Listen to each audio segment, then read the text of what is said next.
35 இடம் சொல்லியிருக்கிறதுல அது வர வாய்ப்பு இருக்குது. இனி இதில் வந்து மேற்கொண்டு காங்கிரஸ் தான் பேசிச்சுன்னா லாஸ் அவங்களுக்கு, திமுக கிடையாது. அதை புரிஞ்சுக்கின்னு அவங்க நடந்துக்கினா காங்கிரஸ் ஒன்று தமிழ்நாட்டில் இருக்கும், இல்லைன்னா பிஜேபி மாதிரி அதுவாகிடும்.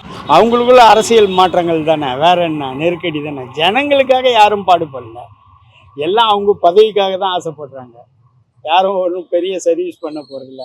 எனக்கு 67 வயசு ஆகுது. இது வரைக்கும் நான் அரசியலில் பார்த்த வரைக்கும் ஒருத்தர் கூட ரொம்ப தூய்மையாக உத்தமமாக இருக்கா மாதிரி தெரில. அரசியல் வரத்துக்கு முன்னாடி பேசுகிறாங்க, வந்த பிறகு எல்லாமே மாறிடுறாங்கல்ல. ஜனங்களுக்கிட்டையும் மாற்றம் இருக்குது, அரசியல்வாதிகிட்டையும் மாற்றம் இருக்குது. கலைஞர் ஆட்சி காலத்துல வந்து விஜயகாந்தோட கல்யாண மண்டபத்தை இடிச்சாங்க. ஸோ அப்போ ஒரு பெரிய பிரச்சனையாவே போச்சு. அந்த ரெண்டு பேர் சேர்ந்து எந்த ஒரு அது வந்து ஹைவேஸ் டிபார்ட்மெண்ட், சென்ட்ரல் கவர்மெண்ட்டோடைய வேலை அது, சரிங்களா? அது வந்து கலைஞர் அவருக்கு காரணம் கிடையாது. அவர் இருக்கும்போது நல்லா இருந்தது. அதை வந்து இஷ்யூவாக வந்து இவர் எடுத்துக்கணும். இவருக்கு தான் கோவம், மற்றபடி அவருக்கு வந்து இவருக்கும் எந்த ஒரு பிரச்சனையும் கிடையாது. அது வந்து நேஷனல் ஹைவேஸனுடைய டிபார்ட்மெண்ட்டில் இருக்கக்கூடிய பிரச்சனைகள்.